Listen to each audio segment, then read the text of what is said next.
Hi guys, in this tutorial we're going to be animating a simple 2D ball animation using Blender 2.8 and the grease pencil. So let's get started. Before I begin the tutorial, I just wanted to quickly let you know about Skillshare.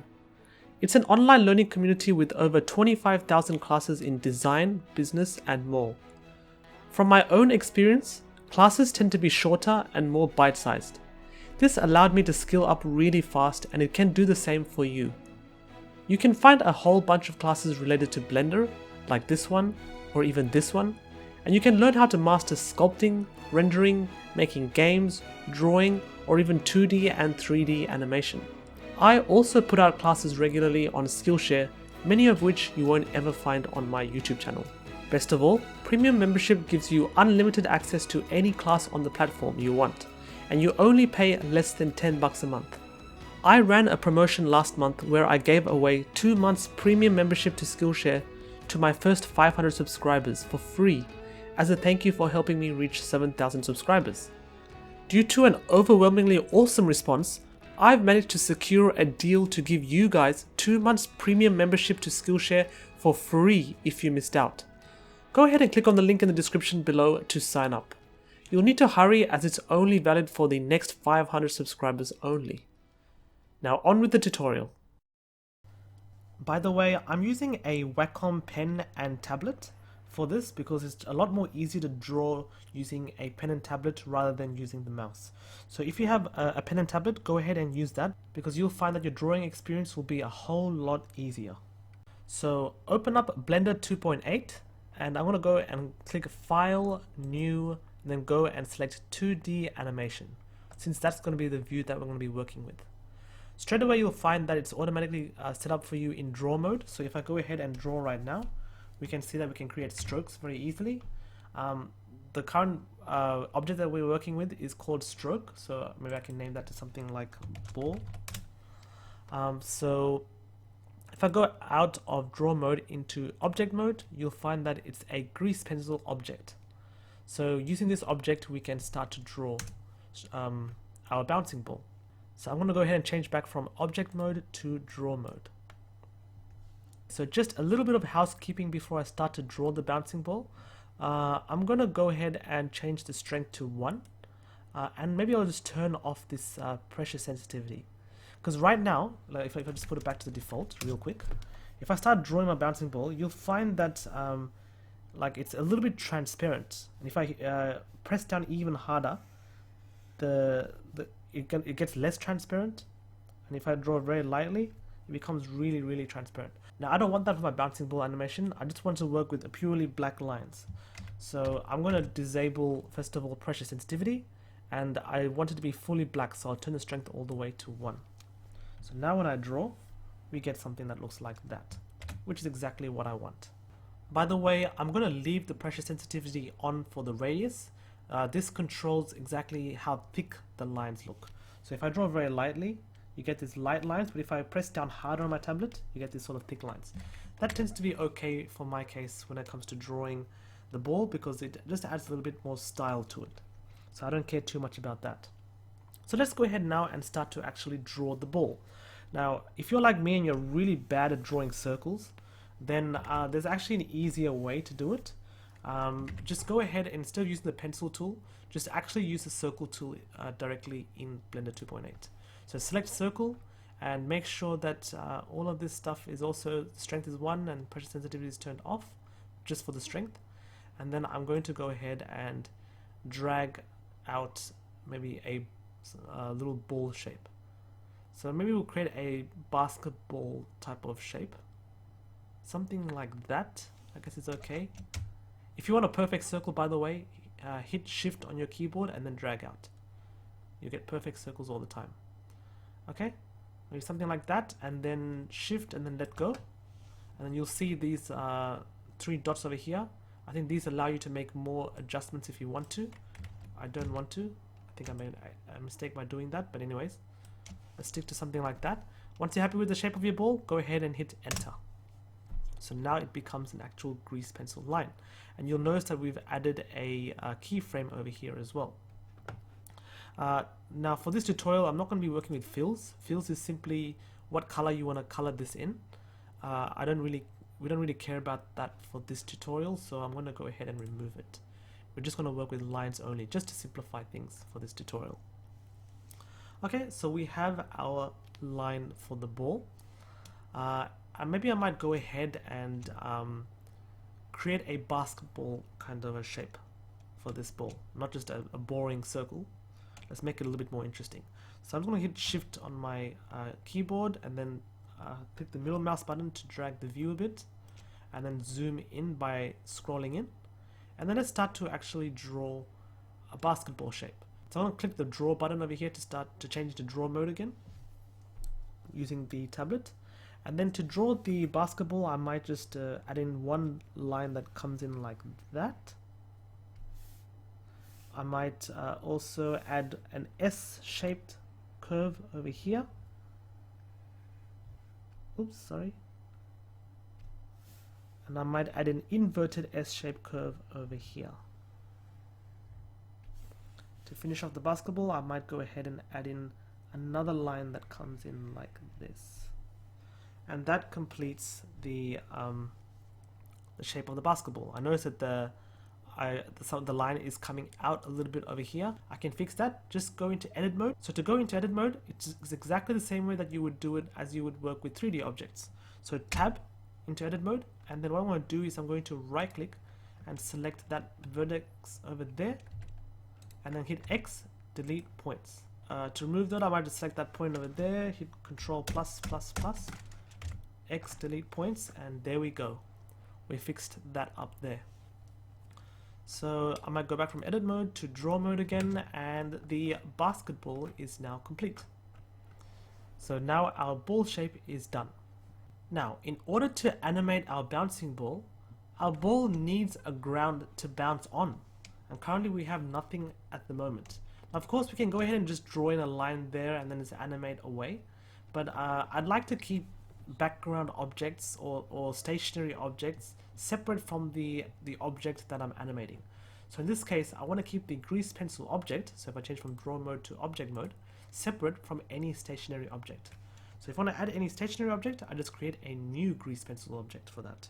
So I'm going to go ahead and hit Shift A, grease pencil, and I'm going to go ahead and create a blank grease pencil object, and you'll notice that over here we've created a new one here called G pencil. I'm going to double click that and rename this one to maybe something like ground. And then let's go ahead and select the ground. Okay, so we've now selected the ground. Let's change back to draw mode. And to draw the ground, it's actually really quite simple. I'm just going to change to the line mode over here. I'm also quite bad at drawing straight lines, so I'm just going to go ahead and just use the line tool. So to draw the ground, it's simply just hit Shift and then draw in a line. By hitting Shift, you always create straight lines. So I'm going to go ahead and create a line like that. And then once you're happy with the line, just hit enter. Okay, so we have a ground for our bouncing ball. I'm going to go ahead and save this just in case something crashes. So now I want to switch back from the ground to the ball. So just just select that one for the ball and go back into draw mode. Okay, make sure it says ball over there. Sometimes it can be a little tricky. You might accidentally go into the ground without knowing. So make sure you see the word ball over here. Okay, so animation time. What we're going to do is we're going to animate a ball that comes over here and just bounces one by one by one by one. So maybe I'm just going to quickly go out of draw mode real quick and go to object mode, go Shift A, add in another blank stroke. So I want to name this one, not G pencil, I'm just going to name this one the line, the ball path. This is doesn't matter what you name it, but I'm just going to really quickly go to draw mode, and for the ball path, I'm just going to draw in the path of where the ball is going to bounce. So it's going to start maybe over here, and then bounce over here, and then come over here, bounce over here, and come over here. And you'll notice each time the bouncing gets smaller and smaller and smaller. So I might do something that looks like that. And that's actually physically correct. The ball tends to come at a great height, bounces up to a certain height. Maybe this one can be a little higher. Sorry, let me just do that again. Oh no. Can be a little higher. And let's just erase all of this.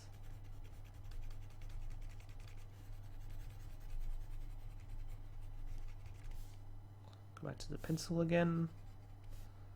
I might also erase this one over here.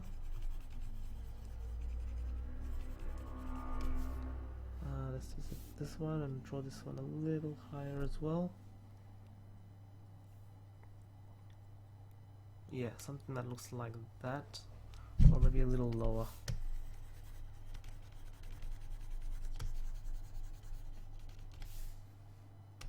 Pencil, yeah, like that. Yeah, something like that would be good for the path. Okay. This is not going to be animated. It's just purely for just to purely see what it looks like. I'm going to maybe turn down the opacity quite a bit, maybe 0.15, just so that we can see what it looks like. Let's go back to object mode, and I'm probably going to move it back on the y-axis, a little bit back, so that it doesn't get in the way. We're just going to use this line as the guideline of where we're going to animate the bouncing ball, just to make it easy. You don't have to do this if you don't want to. You can freehand it if you're comfortable with that. But this is just because it's a beginner tutorial. I'm just going to start off like this. Okay, so let's change back to the ball and go back into draw mode. Oops, sorry. Go back to the draw mode. And now let's actually tab into edit mode, or you can change from draw mode to edit mode manually.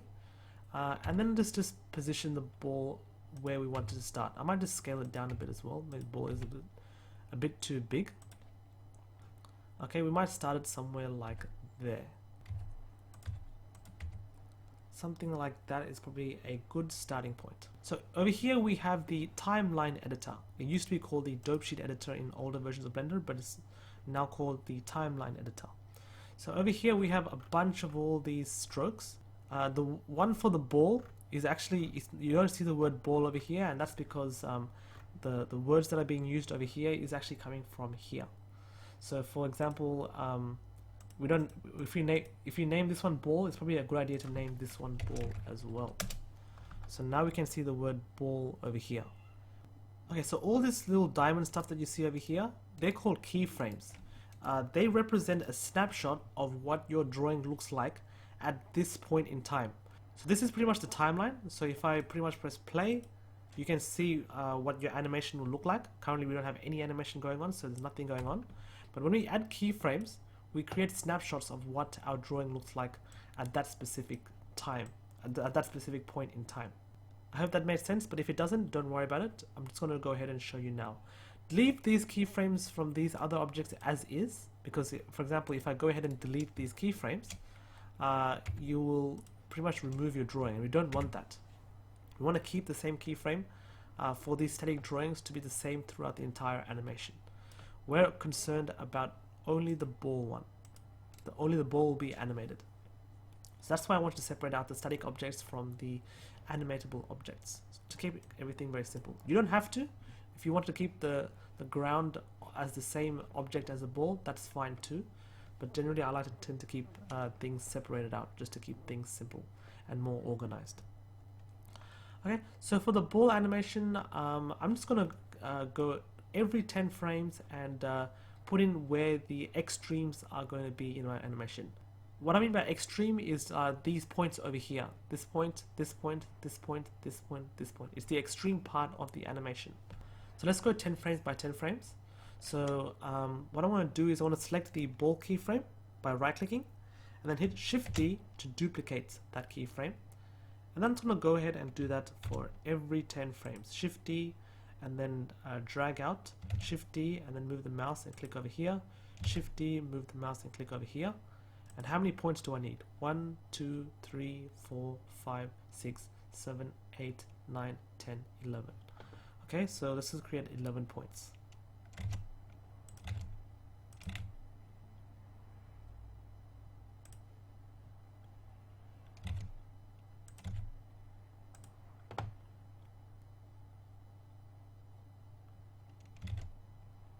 think we have 11 now. 1, 2, 3, 4, 5, 6, 7, 8, 9, 10, 11. Yep. So we have 11 points. I'm just going to zoom in over here so we can see things better. Okay. And we'll end our animation on frame 100 rather than 250. Okay. Just to keep things more tighter. Okay, so we have all our keyframes set, but the animation is not doing anything. That's because we haven't set where we want the ball to be at these specific times. So let's start with frame 10, type into edit mode, and let's just move the ball over here. Just to keep it a little bit more interesting, let's rotate the ball a little bit to create a little bit more of an interesting animation. Okay, over here, you'll notice straight away that you get a ghost of the animation. This is called onion skinning. You can either turn it off or on if you don't want to over here. But these generally help the animator see what the previous keyframe looks like so that they can make an informed decision on what the next frame or what the next piece of action of the animation should be. So these are actually helpful to the animator. Don't worry, the final animation won't have any of this stuff. They're just helpful guidelines, that's all. So I'm going to go ahead and hit G and move the keyframe over here. Maybe might rotate it a little bit more, somewhere like that. Let's go to this frame, move the ball over here. Maybe might just rotate it over here and make it like that. Let's go to this keyframe over here. Let's move this ball, might rotate it around over here, somewhere like there. Come over here, move the ball over here, go back to its original, make it collide with the ground. Come over here, make the ball come over here, rotate it a bit, over here, rotate it a bit more. Let's keep doing that all the way to the end.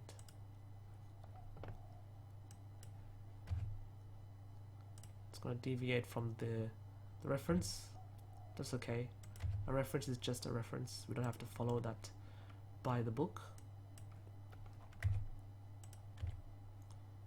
As long as we know what we're doing, that's good enough. Okay, something like that. So now let's have a look at what our animation looks like. So I'm going to go ahead and click on the timeline over here and simply hit space. So we can see that our bouncing ball is starting to look like a bouncing ball, which is cool, but it doesn't look like a proper cartoony style bouncing ball yet. And that's because we need more keyframes. It's right now looking a bit more like a stop motion animation rather than an actual 2D animation. So we need more keyframes in between our main keyframes. So now let's go ahead and add those in between keyframes. That is, those keyframes that are in between those extreme keyframes, the ones that are these points over here. So this is where the onion skinning can help a bit, and also the path can help a little bit. So I might go ahead and move the ball over here, and then we can see the line over here and the line over here. I might just put a line, I might just rotate it in between both of these ones to help us guide and make an informed decision on where the animation should be. So maybe this one can be a little bit like, like this, probably. Let's come over here and create this one, and let's add in something like there maybe. I'll come over here and add in something like that. Come in over here, add in something like that, and let's do the same for the rest.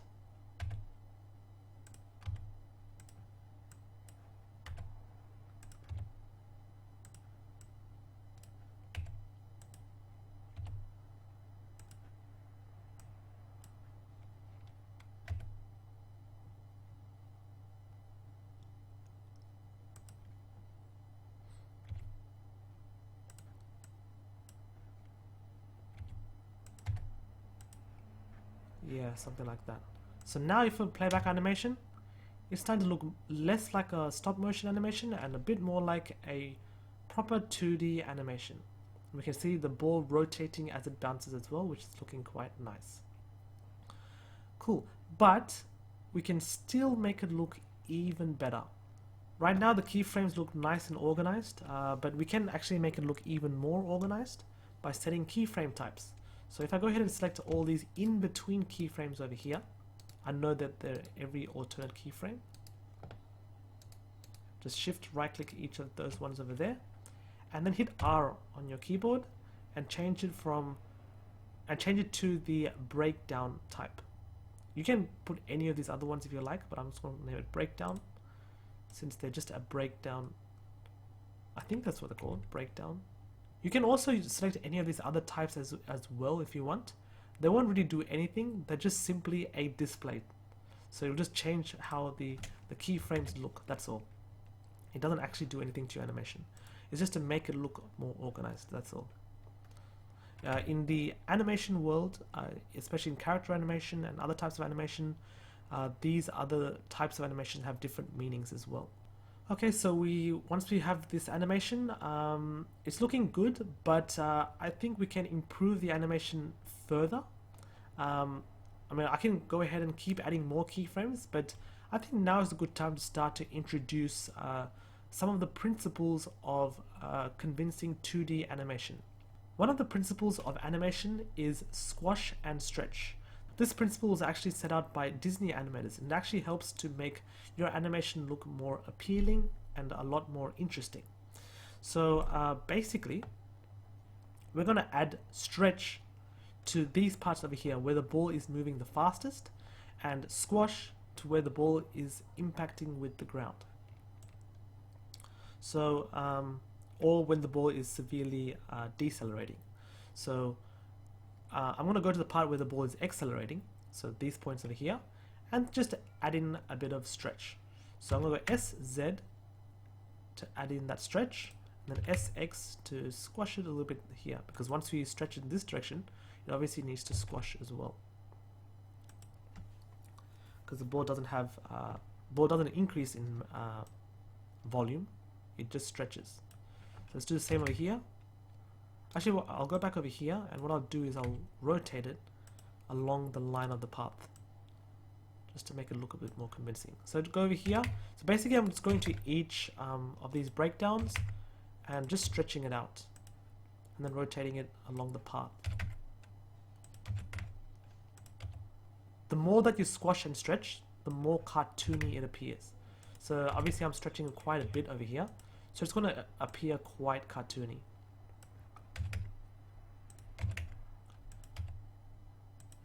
If you're more subtle with it, it will look more realistic.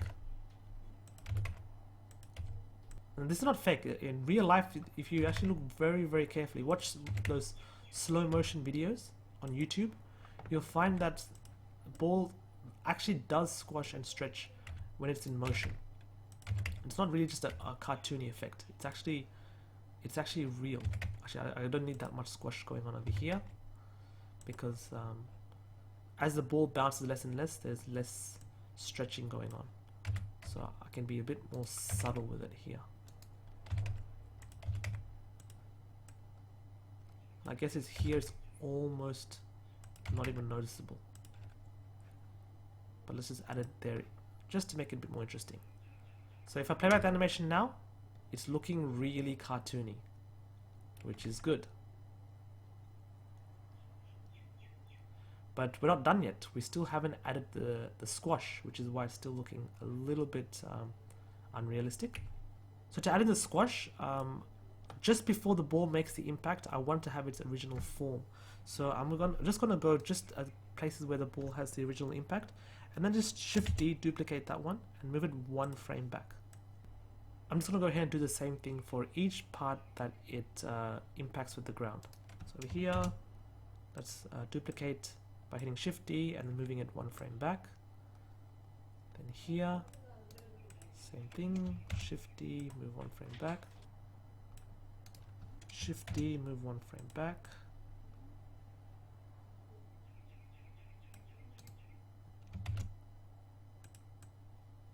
And so on. Okay. So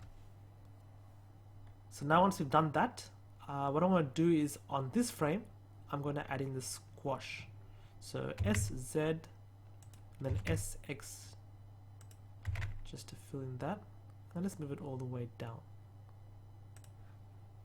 Okay, so the squash will be a lot more impactful here. And then it gets less impactful at this point. So a little less squashing. And then even less squashing here.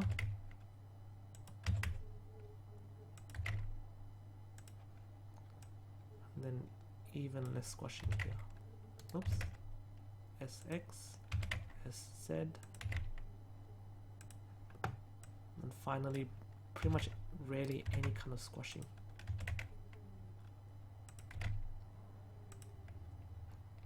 Okay, so now let's have a look at our animation.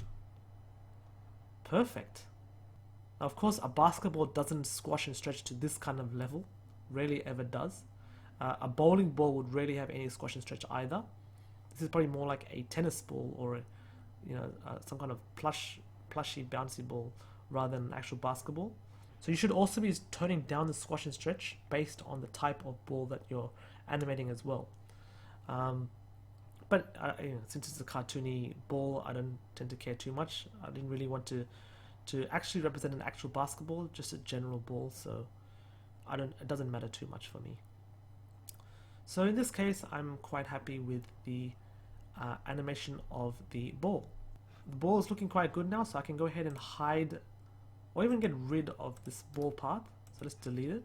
Oops, what did I do? Let's just quickly go into object mode and select ball path and delete it because I don't need to see the ball path anymore. The final animation itself is looking quite good. Now, of course, if you want, you can go ahead and add in more keyframes. The more keyframes you add in, the better. It look less and less like a stop motion animation and more like an actual proper animation. But what I have over here is looking quite good. And actually, I can go ahead and create a final 2D animation with this and render it out. So if I want to render it out, all I need to do is go into this tab over here, the output tab, choose where you want to render it out to. And once you know where you want to render it out to, I might call it the bouncing ball animation. Hit accept. Change the type that you want to render it out to. Maybe I might say FFmpeg video. You can also render it out as a PNG or JPEG image. If you do that, it will render out a series of frames.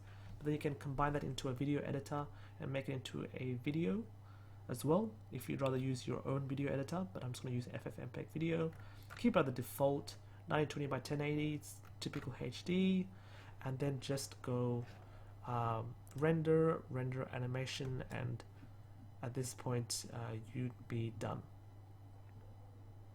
So this is what our bouncing ball animation looks like, and I'm quite happy with that. If you managed to get this far, well done. If you enjoyed this video, please be sure to like, share and subscribe, and thanks for watching.